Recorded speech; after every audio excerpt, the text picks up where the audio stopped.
Welcome to the webinar, everybody.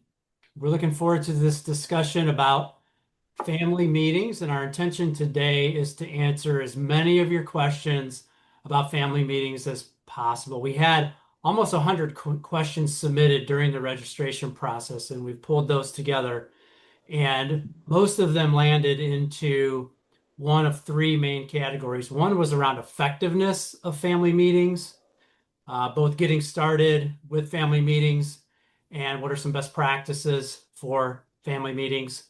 Another was managing emotional and relationship dynamics. And the last was around improving participation in family meetings. So I've got some questions that'll get us started. I'm Justin Albertson, and here to answer your questions are two of my colleagues from FBCG. Lydia Tuthill and Seth Lapine. Lydia has 20 years of global financial and management experience, and she specializes in guiding families through the complexities of business ownership and governance. Lydia is passionate about helping families navigate generational transitions, and she also focuses on preparing the rising generation for their future roles. Welcome, Lydia. Thank you for being here. Seth's background includes 27 years as an owner-operator in his own family business, which he helped transform into a global agency. He's also a 20-year veteran of the U.S. Marine Corps, bringing a unique blend of business acumen and leadership discipline. Seth focuses on helping family businesses enhance communication, plan for succession, and develop strong leadership. Welcome to you as well, Seth. Thanks for being here. So together, they've been in several dozen, if not more, family meetings, and their unique perspectives from their two different backgrounds and their experiences with family meetings should make for quite an interesting discussion today. Before we get started, we are recording today's session, and we will send out an email with a link to access the webinar on Friday.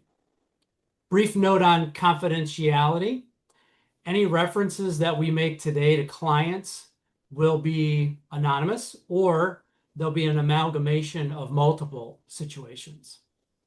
We will be taking questions, which you can submit anonymously, meaning we won't announce who's asking the questions. Use the Q&A feature to submit those questions. I'll be monitoring that, and I'll ask those questions periodically throughout the discussion. We'll also have a survey at the end of the webinar, and we'll greatly appreciate your feedback if you'd be so kind to fill that out for us. One more thing before we dive into your questions. We have a few questions for you so we can get to know you a little bit better today. And the first one is about what generation are you in your family business? So choose one of these. Entrepreneur, first generation, second generation, third generation, fourth generation, fifth generation. If you're beyond fifth, pick fifth for us. So we'll give you a moment to vote on this, and then we'll see what kind of group we've got today. This will be interesting.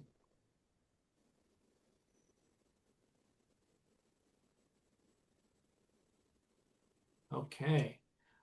Looks like pretty good representation from entrepreneur, first generation, second, and third. So the majority of people are falling in that kind of the earlier stages.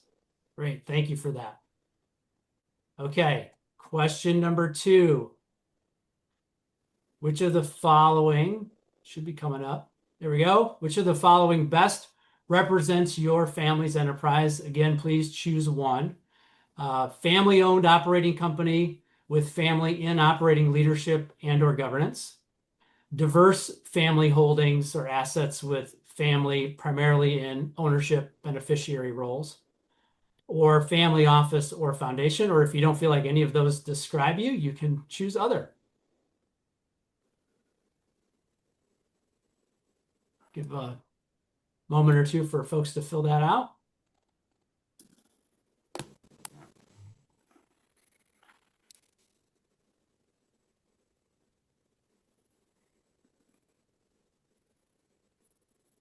Okay, so majority with an operating company where family is in leadership roles of some type. Great, thank you for that. A few others, but I'm interested by the 18% other. yeah. Okay, because question 3.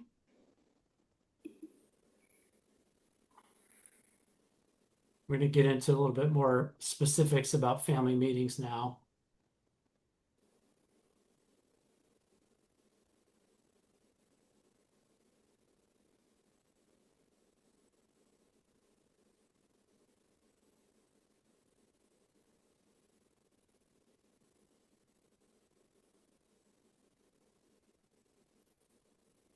Here we go. Which best describes your current family meeting structure?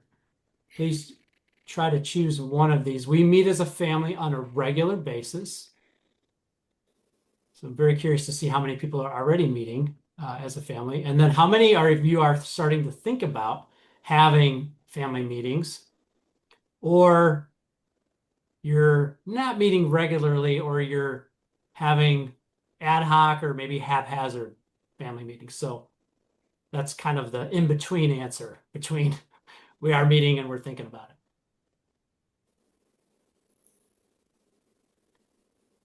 Okay, so over half are already having meetings on a regular basis. Just a few are thinking about starting to have family meetings, and then some that are in the middle. So I think we're going to be able to cover some ground that'll help everybody here. And like I mentioned, we've got questions that came in around effectiveness of meetings and how do you manage some of the dynamics, and then how to improve participation. So we'll definitely cover those, but let's kind of get grounded a little bit first. And Seth, I'm going to throw the first question to you. Like, what is a family meeting? Like, how do you know you're actually having a family meeting? You lived through this personally, so really interested to hear your perspective on what is it and how do you know you're having one? Well, it's interesting how the last survey question, I wouldn't call how our family used to meet haphazard. We had a practice of reserving Sunday nights for family meetings, and not just our immediate family, but often our extended family. And in a family business, inevitably, a lot of the discussion is always curiosity about what's going on at work in the prior week, or what do you have coming up. But when we talk about family meetings in this setting, we're talking about creating a forum with intention where the family meeting is a place for education, for bonding, uh, for potentially working through conflicts in a healthy way, and making sure that the family system is as healthy and optimal as the business or economic system. I don't know if Lydia has a different opinion on that, but No, thank you, Seth. I think you're absolutely right. I think family meetings are for me, a foundational component of any family-focused work. And in addition to communication and providing a platform for collective learning, I think there's also how to make decisions together, how to learn and grow together, how to cultivate family culture. And Seth, I think your point about resolving conflict is really important. Families that are able to not just agree together, because that's not necessarily the outcome, but to actually have some constructive conflict and know how to do that systematically for the benefit of the business and for the system, for the family, is really important. And those skills are not always taught, and have to be learned and take time. So I think that is where I think family meetings evolve. And like you said, Seth, I think we've come from different perspectives. I've never been in a family meeting other than my own family meeting for my family. We don't have a family enterprise, but that does take place on a Sunday night. I've never been in a family meeting other than facilitating family meetings. And walking alongside families as they navigate this path is such a privilege. But it takes some real intentionality. Seth has a different experience where he's morphed from Sunday evenings probably to different conversations at work. But I think the importance about a family meeting is it's not a board meeting, and it might involve different family members than you would have in the work setting and at the board. And I think being able to distinguish that is really important so that you clarify what the purpose of the meeting is. Yeah, I definitely want to, what Lydia said about having purpose in these meetings and not, you know, blending what a board meeting is with the family meeting is so critical to success. And we hear all the time, families sit down with us, they say everybody gets along, everything's fine at the family. A lot of that, when you start to dig into it, is avoidance. It's about working hard at getting along rather than getting better at working together as a family.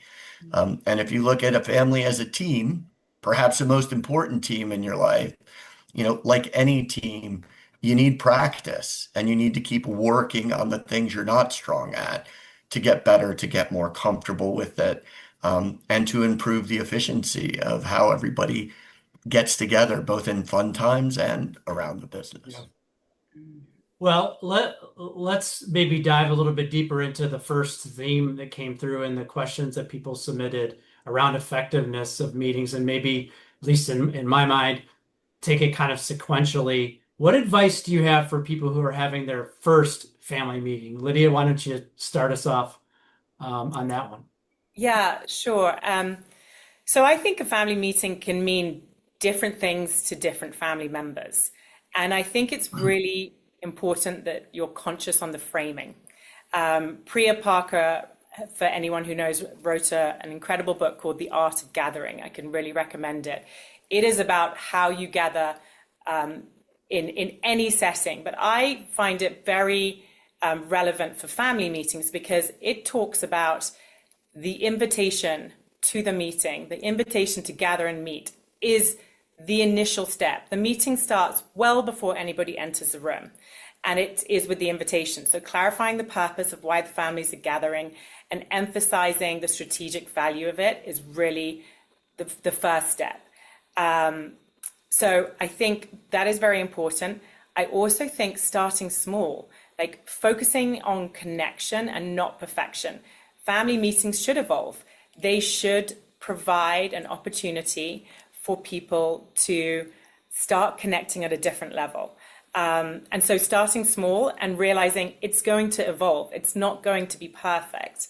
I think that is also something that I focus on. And I spend time intentionally with each family member before the meeting. Family meetings, any meeting, can provide a certain amount of anxiety.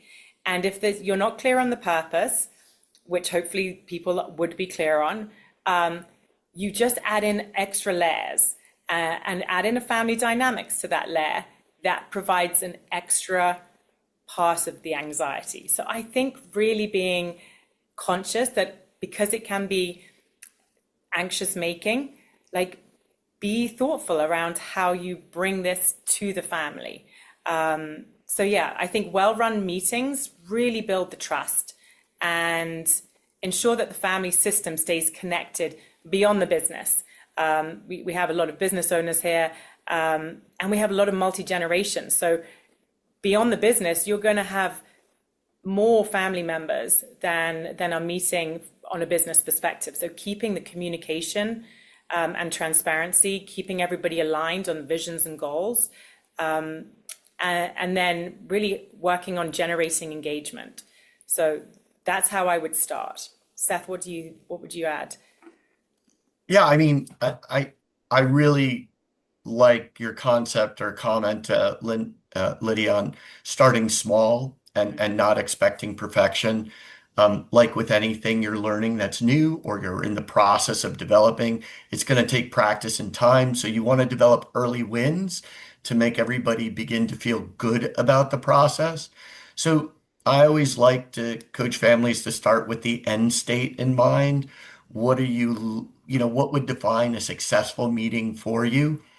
And work backwards in how you create your agenda, making sure there is space for conversation, there's opportunity for breaks from tougher conversations, and everybody has a chance to work their way through the meeting that reduces anxiety and makes it feel like there's success that's coming out of the discussion.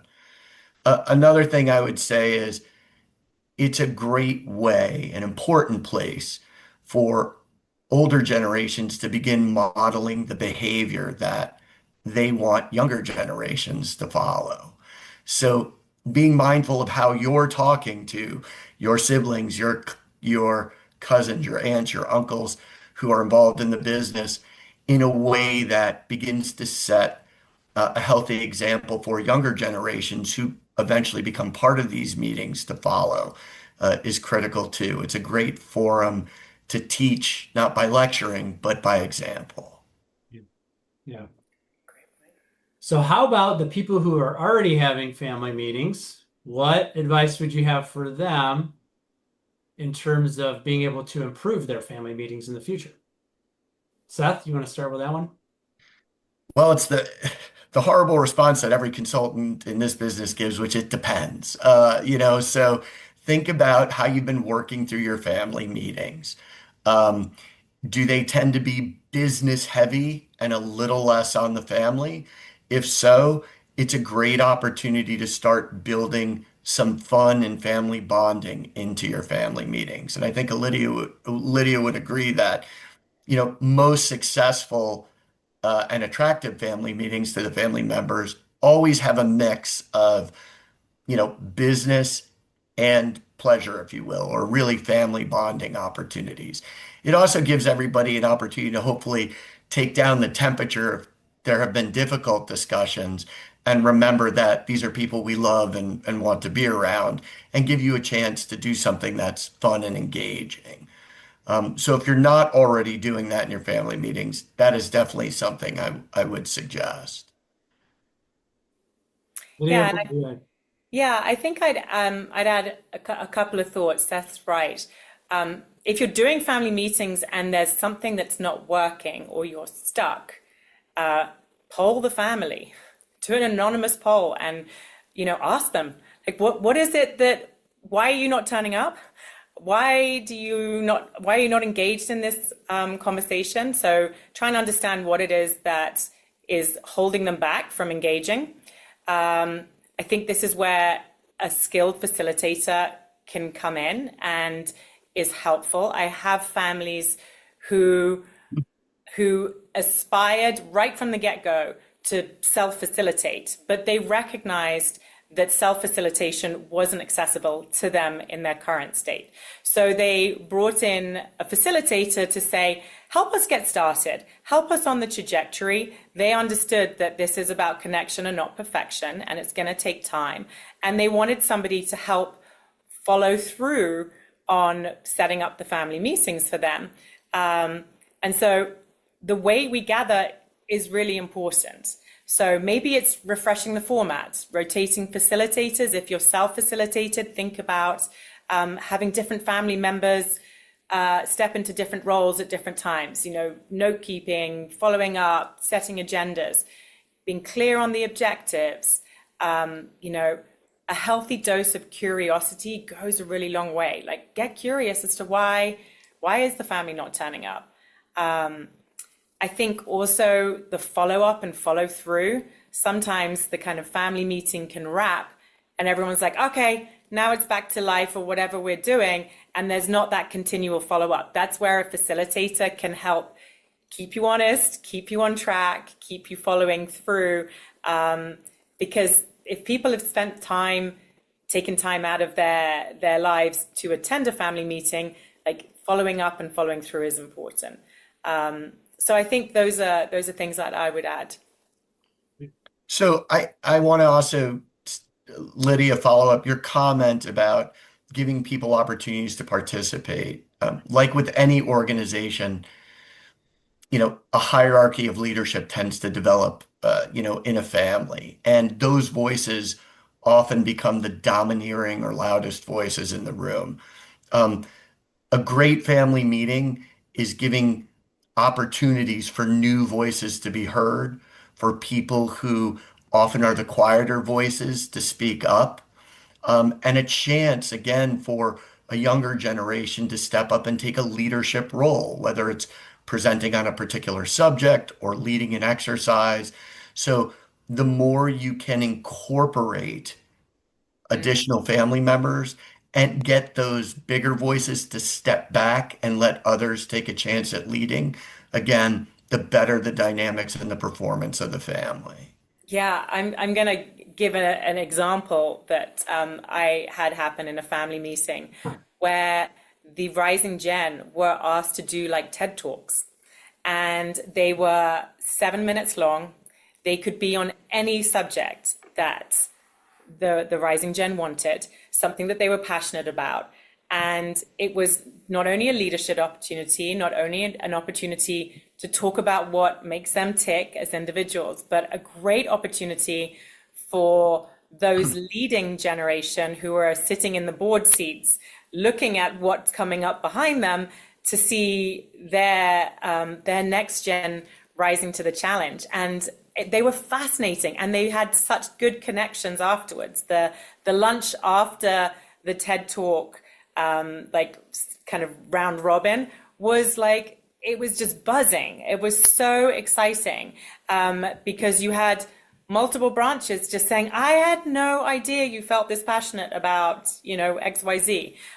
So I think like putting some fun into it, but also giving that the different roles is hugely important to shift the format. Thank you. As I'm reflecting on what you've shared so far, I'm wondering about the idea of participation. We had many questions come in about how do we get people to participate and engage? And Seth, maybe you could start with some advice to our audience for ways to get folks to engage and participate in family meetings. I think of it, I don't know how you think of it, but multifaceted, right? You referenced the older generation and setting examples earlier. Lydia, you referenced rising gen participating in a way. Mm. But Seth, what ideas would you share for how to get people more engaged and participating? Well, Lydia knows, and I don't want it to sound self-serving, but I am a big fan of facilitated meetings, especially if you don't have a lot of experience running family meetings, your own family meetings yet. Having a third-party facilitator who doesn't necessarily know the day-to-day dynamics of who's a more domineering personality and who isn't, is likely to assist the family in drawing more people into the conversation and giving those quieter family members greater comfort in participating. So when you can incorporate a facilitator, a skilled facilitator in your family meetings, I think you'll find you learn a lot about how to run an effective meeting and how to incorporate more people. Besides that advice, I would say it's all about intention. I mean, you don't get quieter voices to participate without asking them to.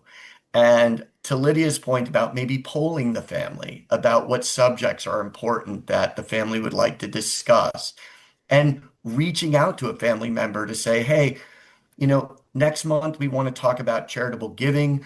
I know you work in nonprofit or you've sat on the board of a nonprofit. I'd really love for you to help lead that discussion. Play to family members' strengths, uh, help them express their interests even outside the family and business in a meeting, and you'll find you get more people participating. What would you add, Lydia? Yeah, I think, look, a generative family meeting, so a meeting that's going to go on into perpetuity, hopefully, as long as the family keeps producing more generations, is putting a family meeting together is about helping that family work on their mission, solve problems, dream together, make decisions collaboratively. Like, it's an opportunity to acknowledge and consider the different perspectives. And as families get bigger, there are more branches and there are more generations to incorporate, you're going to get big difference in perspectives. And helping families cultivate that human capital requires psychological safety. And I think this is where a facilitator comes in, because the essential kind of agreements to cultivating psychological safety, and there's so much literature on this. So if anyone is interested in this, I would just Google it and deep dive. But there's a lot of literature around creating that mutual respect and curiosity. Seth mentioned this earlier, like stay curious, the transparency and open communication, the inclusivity of all voices. Like Seth talked about, like you got to turn down the loud voices and turn up some of the quiet voices, and understand the different viewpoints, and then provide that willingness to make mistakes. Like I spoke about earlier, it's not about perfection, it's about connection. So it's okay to change one's mind, or is it not? Like, is there family meetings where it's not safe for someone to say, oh, I've learned more, I'm going to change the way I think about that? So that is super important to providing this like idea of psychological safety. Maybe that is why the engagement is not where you want it to be, because people either aren't understanding the purpose, so being clear about the purpose, and then providing a place where people can turn up and have that mutual respect and curiosity and learn alongside each other. Not everything is going to be perfect and go well, and that's okay. That is normal. Yeah. And there are some great relatively simple tools and exercises to create those tools that can help a family, make that safe environment that Lydia is talking about. Often, a families that's never had a family meeting before, one of the first exercises I like doing is getting them to create a code of conduct, a document that sets up the rules for what safe communication looks like when the family gathers. And that becomes the bedrock that, we're humans, we make mistakes. As somebody slips out of safe communication, the family can recenter around that document that they had a part in creating and remind everybody, hey, this is how we're supposed to talk to each other. This is how we're supposed to show up for one another. This is how we want to listen and be heard. I really feel strongly that a good family code of conduct is one of those early tools and early exercises that can help set the stage for that safe communication environment that Lydia is talking about.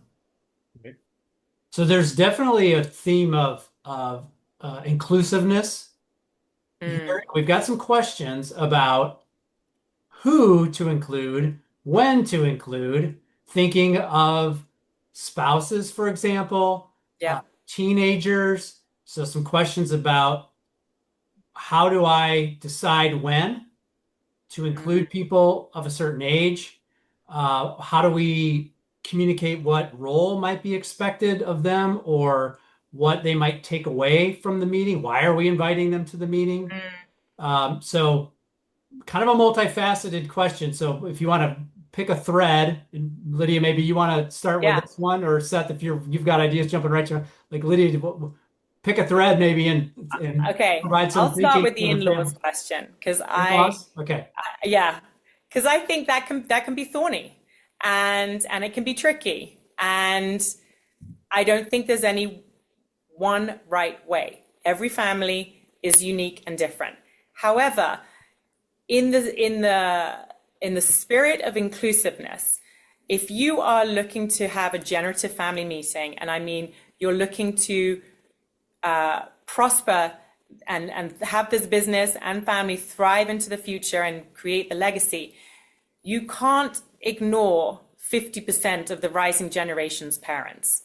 Because if you're going to be talking about G4, G5, and you're not including their parent in the room, I think that is problematic. So that said, you might not start with in-laws in the room. There might be enough in the family dynamics and family governance piece that you want to start small, and you want to start with a small family, nuclear family.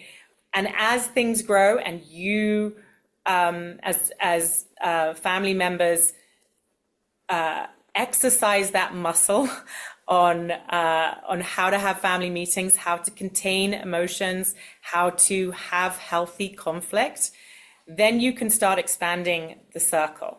And so I think the majority of family meetings that I am a part of and facilitate include in-laws. And it also depends on where the family is. So if you are talking very business and you have a very focused business agenda, then sometimes people don't want to include in-laws. However, as it starts growing, at some point, if you're going to start talking about the rising churn, you have to include the in-laws. What you are trying to do with family meetings at the very highest level is an outsider experience. You're trying to break down barriers and include everybody's voices. And so that's where problems happen down the line, is when there is somebody that feels left out from and they take on that insider or outsider perspective. And that's when I see things go wrong, and I mean, as in we get to litigation, when you see things go wrong, it's normally because there's a feeling of insider outsider. So that's my view on it, and that's what I've seen in my practice. When Lydia talks about insider outsider, to me it boils down to trust. One of the big things you're trying to achieve in a family meeting is creating a culture of trust amongst the members. It's hard to develop trust when, as Lydia said, half the people aren't in the room hearing for themselves what's going on. And so, I agree 100%. It's almost impossible to build that culture of trust if those people aren't going to be included. That said, to Lydia's point about how you start, even if you take family out of the discussion for a brief second, trying to run a meeting with 30 or 40 people when you haven't mastered running a meeting with 5 or 6 people is pretty difficult to do. So start with the essentials. Who are the immediate people involved in the day-to-day, perhaps, and have the most at risk, perhaps, in how those conversations begin. Learn to communicate well together and to run an effective meeting before you start widening the circle and bringing those other folks in. Again, with a good facilitator, some good tools or early practices like a code of conduct that we talked about, you begin to set the stage pretty quickly for bringing in other family members. And you don't want that to get drawn out for months and years before you start bringing in other people. Have a plan on how you want to bring other folks into the family meeting eventually. But I definitely think starting small is a good practice until you become better at that communication. How about the younger folks in the family, next gens, maybe, teenagers or younger? Do you guys have a point of view on at what age it makes sense to start bringing people in? How do you do that? Make sure that that they're engaged and have a role to play, that type of thing. Lydia, what would you say for that? Yeah, I think it's kind of like financial literacy. When I speak with families and they say, "Can you help? Like, when do we start educating our kids on financial literacy?" And I'm like, immediately. Like, it starts as a toddler. Delayed gratification is the pathway to financial literacy.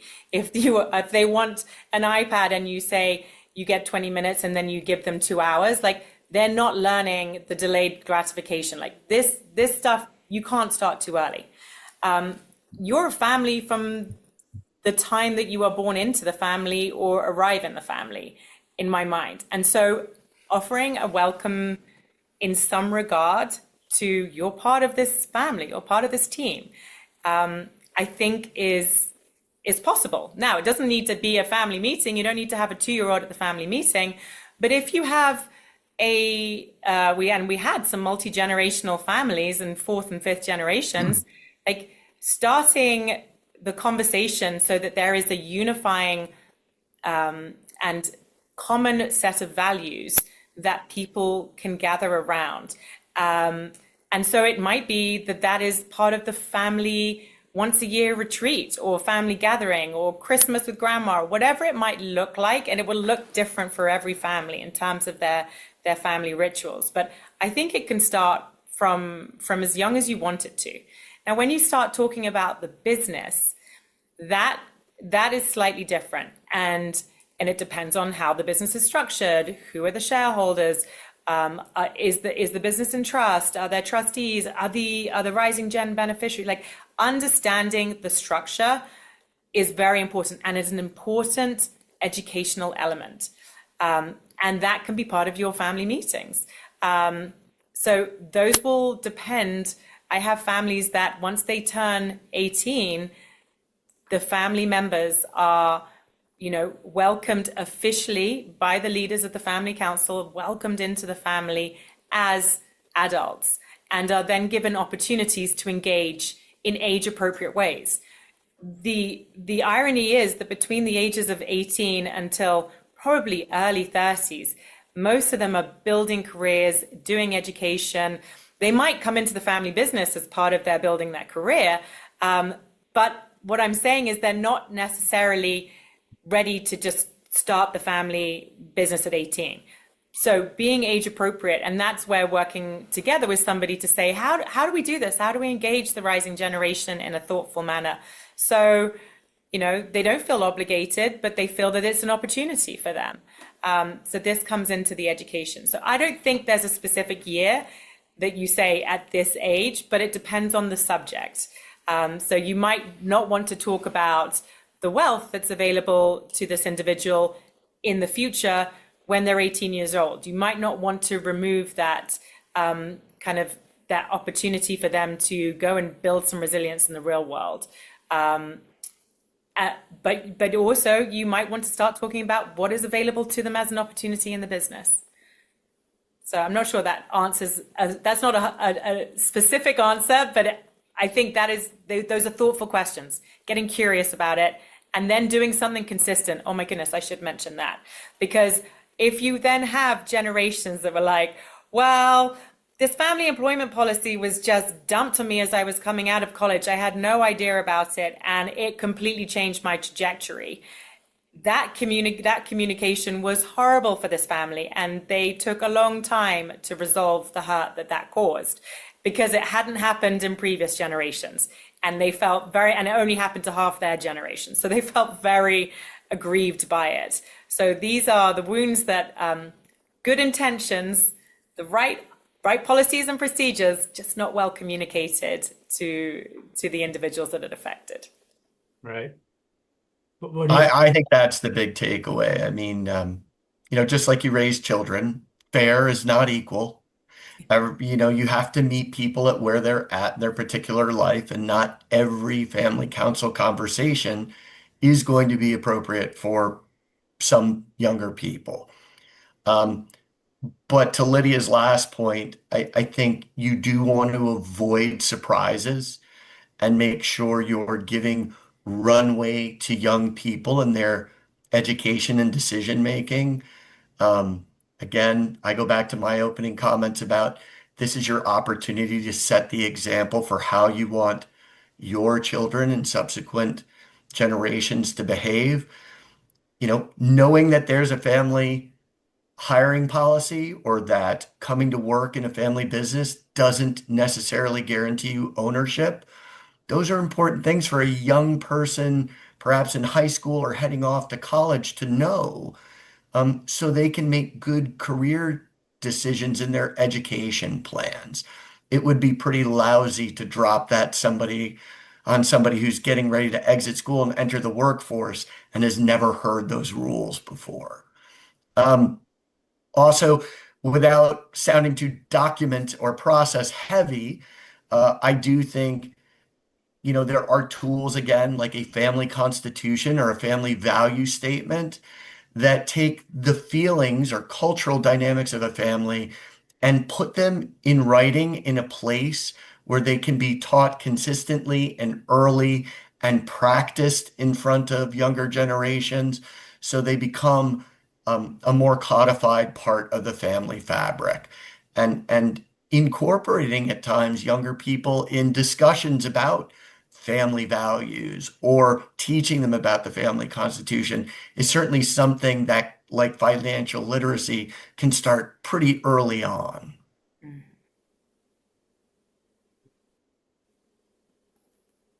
How would you suggest more specifically folks communicate to younger kids about the point? What's the point of me coming to this family meeting? I mean, I heard a little bit of that, but if you could maybe reflect on what you shared and said, here's what I would tell them, right? They're 10. I don't know, pick a number.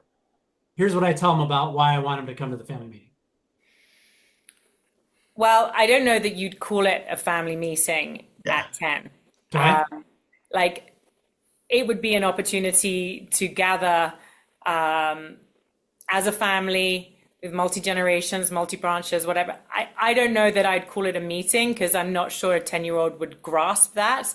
But, I've done multi generational. So goodness, from trying to think, I did a family retreat where the youngsters weren't part of the actual business context and some of the education elements, but they came to the family gathering. And the family gathering, for them at 10 years old, they were like, oh, all my cousins are here? Like, oh, this is amazing. And they were playing mini golf and they were messing around. It was a time to bond and be together. There was no instruction on right, hey, by the way, 10-year-old, these are the family values and this is the pathway. This was an organic opportunity to gather. And I think weaving those in is important, particularly if there is tension amongst different branches or at the leading generations level, because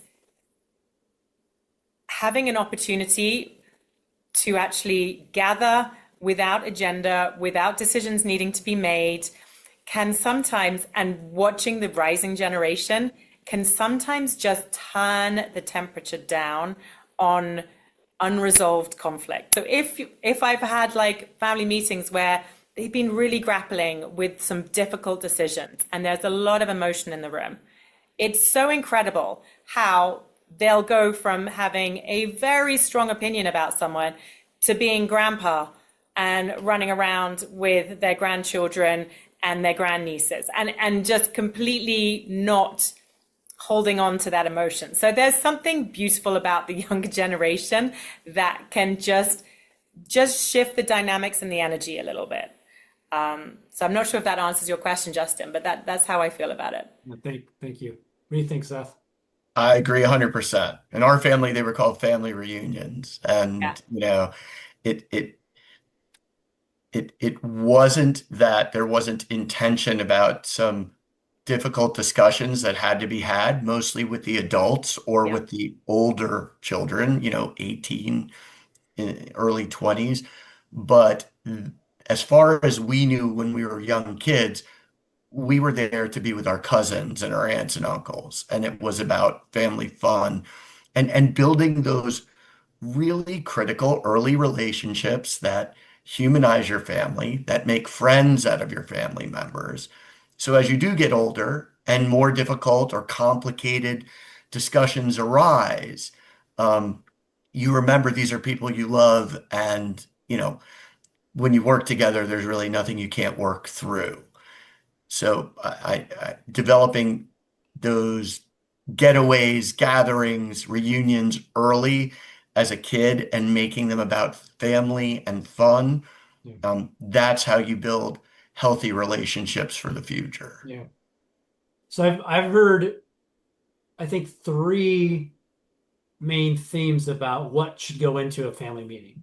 You guys were just talking about the bonding and the fun, particularly with the younger generation, business updates, planning type mentions as well, and then some education and learning. What recommendations would you have for families about how to best incorporate those three elements into their family meetings? Seth, why don't you start us off? I mean, I think the piece of that we've been talking about a lot is the intentionality behind how you plan your meetings. You know, if you plan a gathering with the family that's going to be all about business, that's what it's going to be. And with that will come complexity, tension, and a lot of other discussions that don't leverage the best parts of family. So as you build an agenda with your facilitator or with those who lead the family within the family, make sure you're checking in with each other to leave space for family meals, a family fun activity, an educational opportunity. Maybe there's an outside speaker or somebody within the family has been tasked with talking about a subject that's different than, you know, the subjects we talked about last meeting. You've got to just plan, and that begins with keeping in mind a diverse agenda that incorporates fun, family, and business into the conversation. Lydia, what do you think? Yeah, I totally agree. And I'll just touch on kind of some tools that I use. So on I talked about connection being a very important element and reason for gathering as a family. But starting with connection, and it creates psychological safety, is I start all family meetings with a way of connecting. So back to Priya Parker and the Art of Gathering. Priya talks about a magical question. This is a question that invites like genuine interest and vulnerability. It strengthens curiosity and empathy in the family, and it draws people in no matter what. So it could be a very simple, open-ended question, but I will ask it of everybody in the room. And I do that for a couple of reasons. Firstly, there's normally a little anxiety of when people arrive in a room. I should mention, arriving in a room is when I gather people, I gather very intentionally. I do not include a table in family gatherings. And I don't think we've mentioned that yet, but really important to understand that tables create some family dynamics, and just dynamics for anybody. There's normally a head of a table. They can remind people of boardrooms. It's an object between you. And when you are meeting as a family and you're trying to build trust and vulnerability and psychological safety, if you have a barrier between you, it doesn't do that. So removing the table and sitting together side by side in a semicircle creates just an element of a different energy in the room. And then opening with a question that everybody can answer. And sometimes I'll use a question, particularly if it's a family that has a lot of shared experience together. I'll ask a question that helps them think back to the days of maybe their founders or the previous generations. But I ask a question, and importantly, it's relevant for particularly those who are quieter voices in the room to have their voice heard. So to feel validated and listened to with an opening question. And also you can make it really fun so that you can take down the temperature if there's a bit of anxiety. And normally you can sense that as a facilitator. That's what your role is. Your role is to come in and be a container for the family so that they can have the most productive meeting possible. The other thing I would do is I very intentionally will know prior to the meeting where might be the sticky points. Where's the elephant that's going to come barreling into the room? Who's going to avoid it? Who's going to ignore the elephant? And who's going to go directly at it? Just helping to understand that ahead of time means that I can be a better facilitator and help contain. And I will make sure that those conversations are probably towards the beginning of the day when energy is higher and people are not feeling as fatigued. So I think the scheduling and the agenda making is very important. Separating the business from the emotion, like scheduling business sections early when that energy is high, and emotions are low. Over time, in any time of meeting, but particularly with families, because they tend to be able to push buttons then and reach buttons that you didn't even know you had, and emotions start rising throughout the day. So helping to do that and schedule it early on is has been something I found helpful.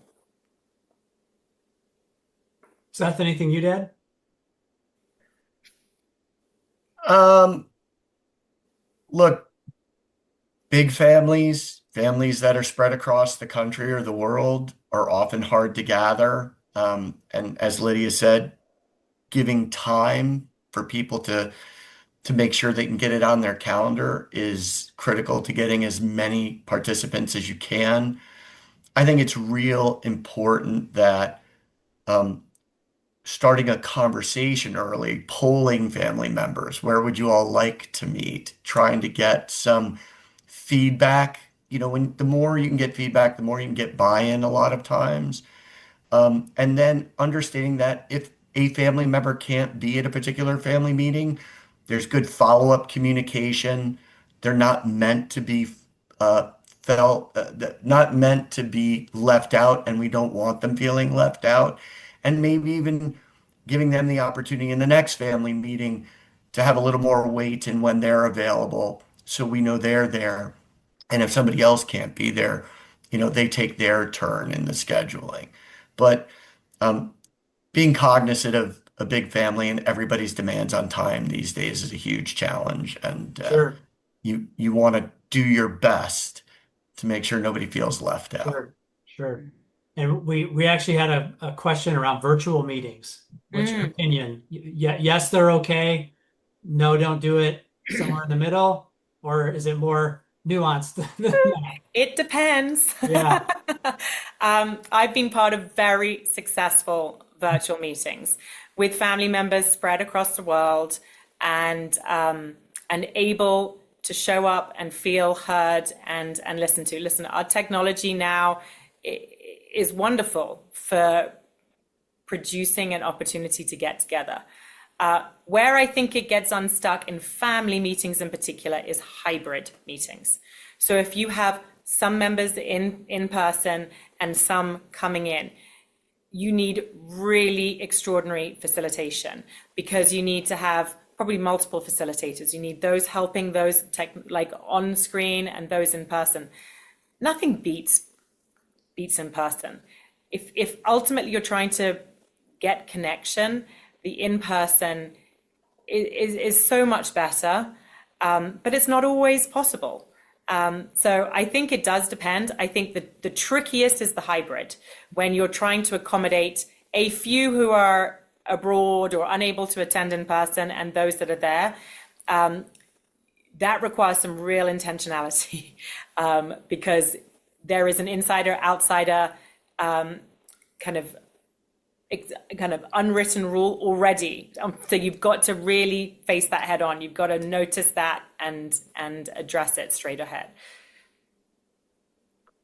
Listen, I think virtual meetings are better than no meetings. Yeah. Anytime you can get the family talking and interacting and working on communication and building trust is healthy. I'm not a fan of virtual meetings. First of all, it's family. I would implore all of you listening to think about the importance that family can and hopefully should play in your lives, even if it's every couple years and it takes that long to plan to gather everyone. I would certainly encourage everybody to figure out a way to create space for a family gathering in their lives where everybody can actually be together physically. But if when there's an enterprise to manage, when there's wealth to learn to be responsible for, when there are difficult conversations that cannot wait and have to happen, yes, virtual meetings can be very effective and they're a necessity. And sometimes they're preferential.